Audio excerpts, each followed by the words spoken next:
தேங்காய் சிக்கன் போட்டுக்கலாம். அதில் சின்ன சின்ன பீஸாக வெட்டிக்கணும். இந்த மாதிரி இஞ்சி பூண்டு, தக்காளி, பச்சை மிளகா, மல்லி, புதினா,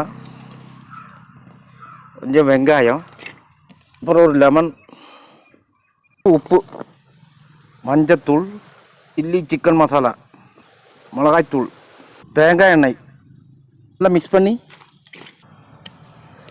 பெரிய ஓட்டையாக போடணும். அதுக்குள்ள சிக்கனை ருப்பிக்கலாம்.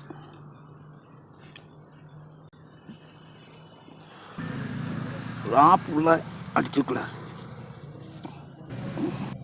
ரெடி பண்ணியாச்சு.